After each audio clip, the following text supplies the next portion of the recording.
Bang, itu urgensinya apa sih didirikan penegak negara NKRI?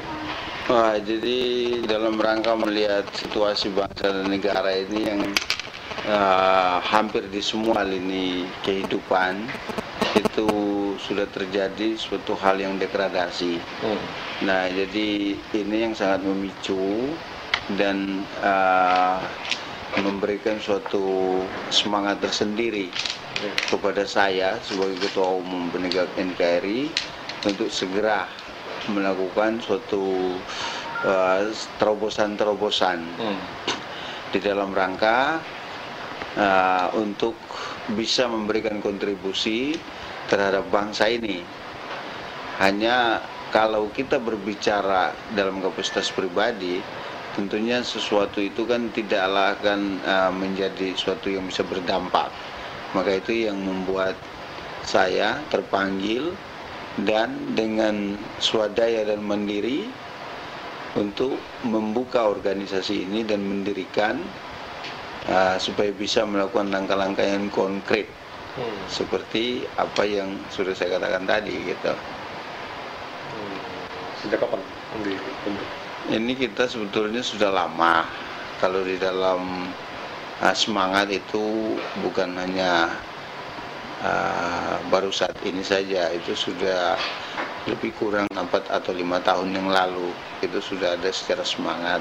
Cuma tentunya kan secara fisik ini baru bisa terlaksana dan terwujud lebih kurang 1 tahun yang lalu.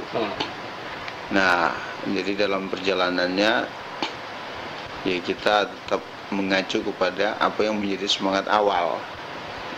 Jadi ya seperti yang Anda lihat sekarang ini, ya sudah seperti inilah bentuk fisik.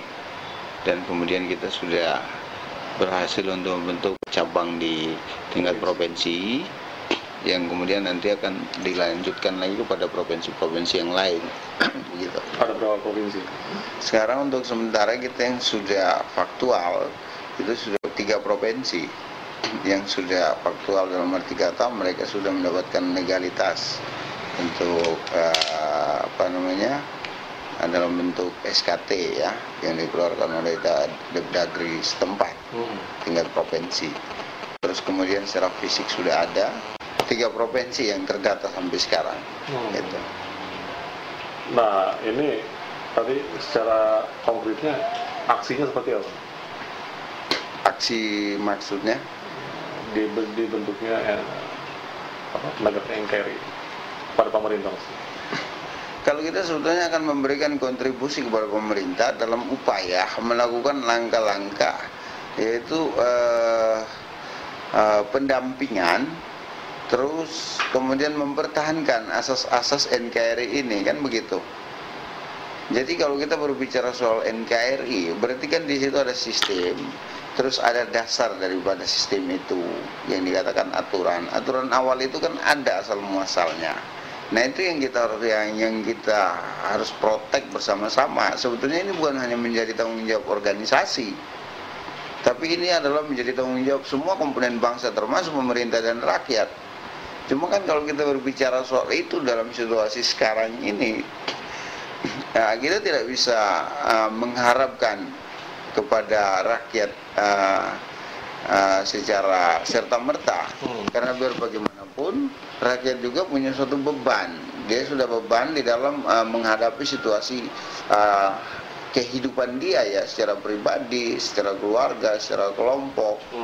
Jadi ya kitalah sebagai anak bangsa yang masih care dan peduli, lalu kemudian mempunyai sedikit kemampuan untuk melakukan upaya yang lebih mengacu kepada asas legalitas, dan itu menyangkut hak ya, hak kita sebagai warga negara untuk melakukan upaya pengembangan potensi diri di dalam berkelompok dan lain-lain ya. Itu yang kita lakukan sekarang. Makanya kita harus bangun secara organisasi supaya itu betul-betul profesional, dan ini tidak terkesan hanya sekedar hal yang dibicarakan saja lalu kemudian selesai. Nah makanya kita hadir karena itu semua. Jadi adanya penegak NKRI karena ada masalah sebenarnya, ada gangguan-gangguan terhadap kebinekaan itu sendiri. Ya, kalau kita berbicara itu memang sudah barang tentu. Nah, hanya saja kita harus arif dan bijaksana. Makanya kenapa kita mengatakan itu penegak NKRI, berarti terkesan ada yang reot di sini.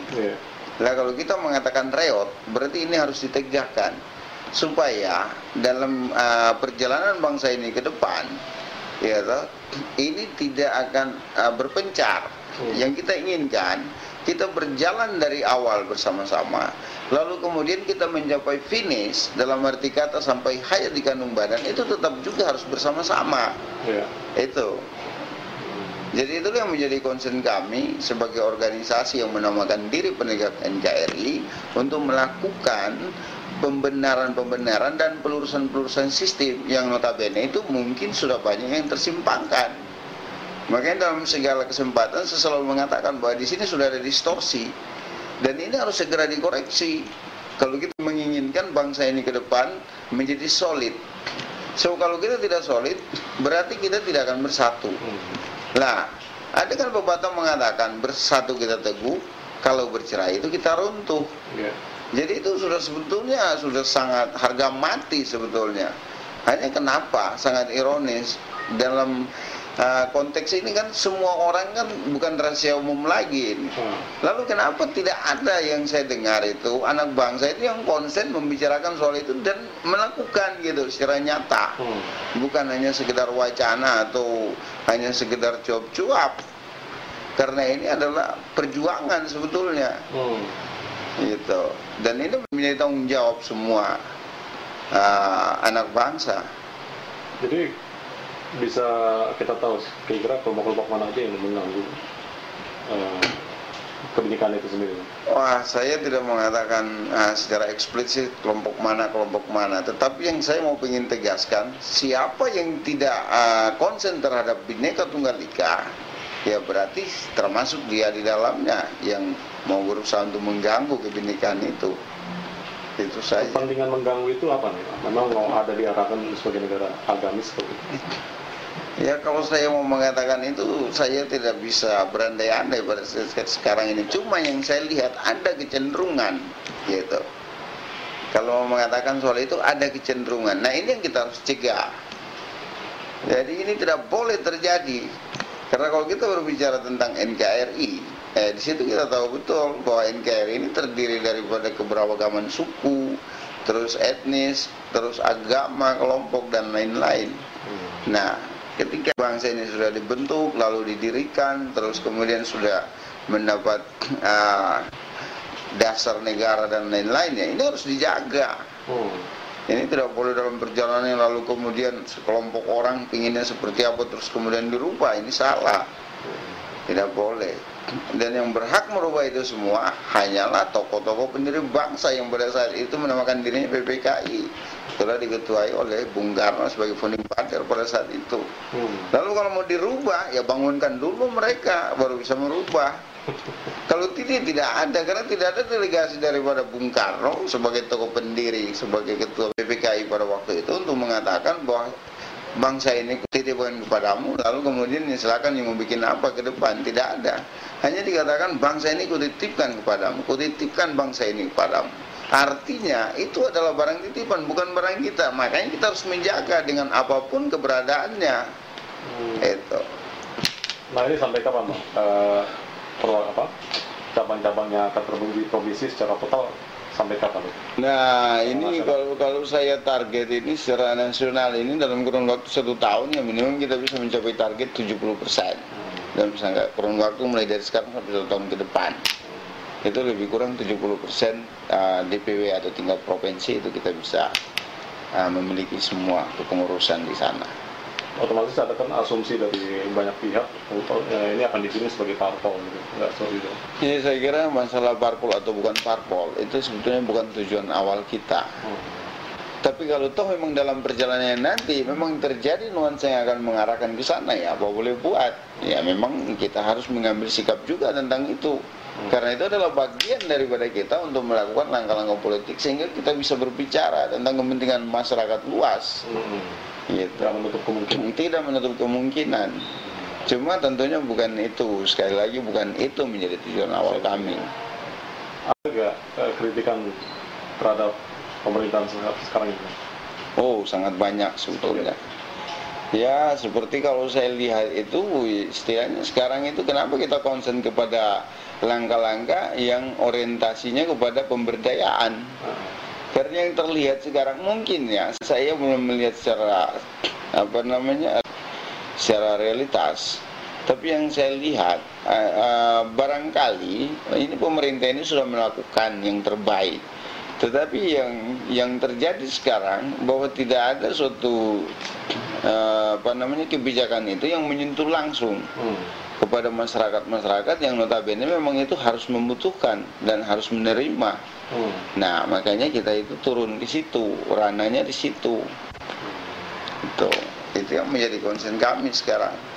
Nah, ini sekarang gereja makin sering diganggu ini, Bang. Kemarin di Bandung.